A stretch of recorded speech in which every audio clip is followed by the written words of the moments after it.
I'm not going to get into too much how we met because that's a little a little weird, but I will say we met at a bar. We met at a bar, and what was really interesting is the very first night we met. She called her mom and she said, "I met the man I'm going to marry tonight." And her mom was like, "You're crazy, you're crazy." And since that first day, we were together every day, and we moved in together. Like, God, it was less than 3 months, and we were already living together. We each had 4 cats, so we have fucking 8 cats. 8 cats. Finding someone to rent a house to you with 8 cats was nearly impossible in the 90s. I'm sure it's insane right now. I don't think it could be done without shenanigans. But yeah, no, it was instant. It was instant for us, and we loved doing the same stuff. She loves hiking. I loved hiking. River raft. She was just always up for whatever. You know, we want to do a river rafting trip. Yeah, let's do it. You know, and I feel like we've known each other forever. You know, like we've done this before, right? So I feel like we'll be doing it again. You know, in some capacity. Where was that? Like, how long ago? Dana and I met in 96, and we got married in 99. And it was a crazy, so it was gonna be we were just gonna elope and not tell anybody, right? Because we didn't want the hassle. And Dana made the mistake of telling her mom, and then it turned out her mom was now gonna come with her stepdad, and it was gonna be my dad and my mom and my step parents, and we were gonna get married in Tahoe. It was the beginning of April, and we got there, and it was beautiful, just beautiful, gorgeous weather. And then we wake up for the morning of our marriage, and we're getting married in one of those little freaking cheesy little chapels. And it was perfect. It was a freaking blizzard. It was a blizzard. We barely made it to the place. It was like a mile drive, and we were sliding all the way there. We're like, what is this? Is this a sign? Like, what's happening here? And Dana's parents decided they were gonna save a little money, and they were gonna stay, I think they stayed over in like Reno, and they were gonna drive over. They didn't make it. They didn't even make it. So it was my parents were the only ones there, and it happened. We did it. we got her done. Now the snow made for really beautiful pictures, but it was a challenge. It was a challenge getting there. It was a great trip and a great marriage, and we've had our ups and downs like every marriage does. How could you not? But man, it's been a great ride. It's been a great ride. She's been awesome, super supportive.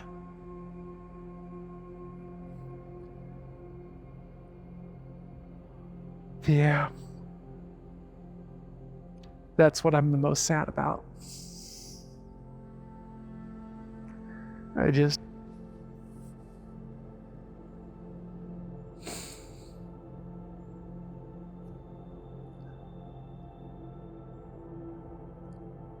I can't believe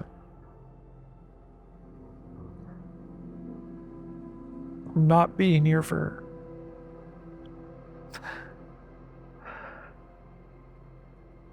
To help her through this.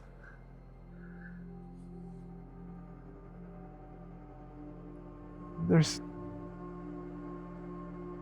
so many things that are going to happen because we're both still young. There's going to be so many things that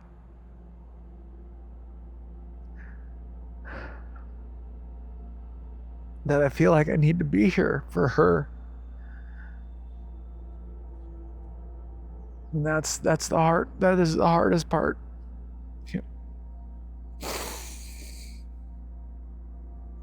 Yeah.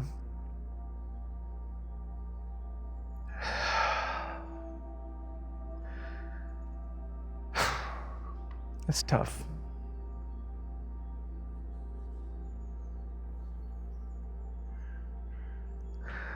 Yep. That's the hardest part.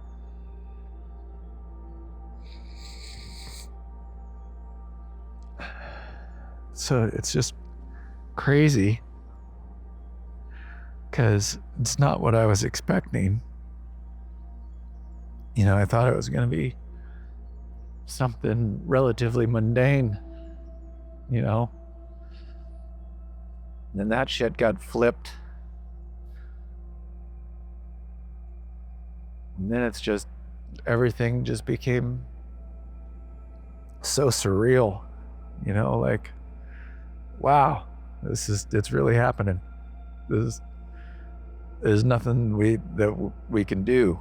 Like, this is life. Like the ugly side, you know, and yeah, it's a hard thing to wrap your mind around, that you're sitting next to the person you love, fucking watching Jeopardy, and just knowing that in the very near future, that's all gone for them. You know, I'm not going to be there to look over and make a stupid face and make you laugh, you know? It's man, it's hard. It's hard for me to think about for her, you know? So, but we've created, you know, 30 years of really great memories, and I'm just hoping that she can like draw on those. It's just tough. It's just tough, because I know how sad she is. And we're not even there yet, you know. It's just gonna get sadder, you know. It's hard, you know. But I love her a lot.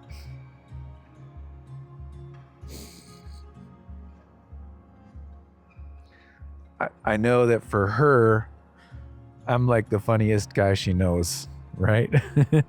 Which is hard to believe, but it's the truth. And she is so easy to make laugh. It's like it's zero work on my part, you know.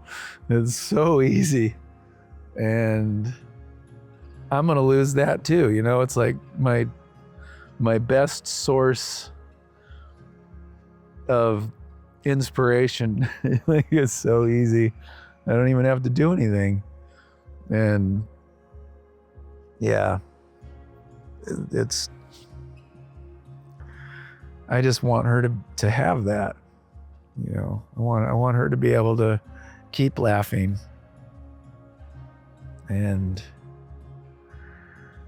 it's just going to be a lot more difficult for her to have that in her life, you know.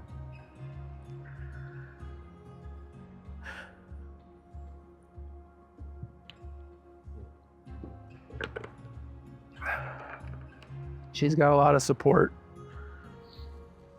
She's got a lot of people that love her.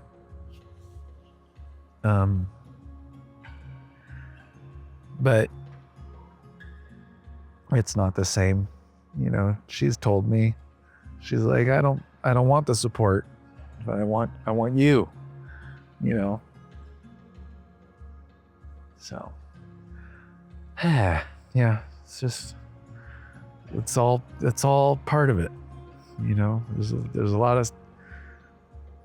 of sadness, and that is a big percentage of all this is sadness.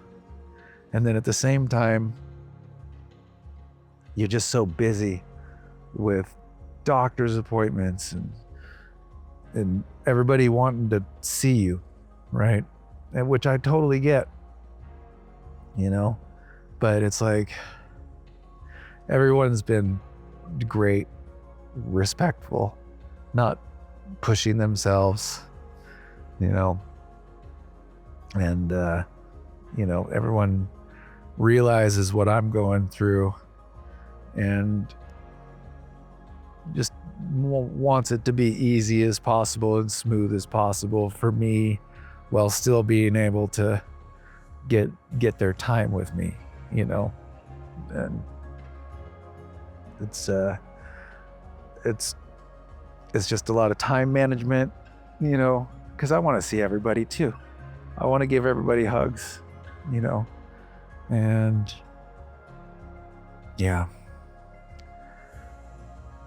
And then it'll be done eventually, and all that busyness goes away, and I think that's really when like the grief part really kicks in, you know. So it's yeah, man, it's fucking crazy.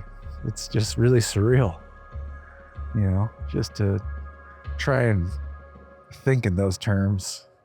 It's hard.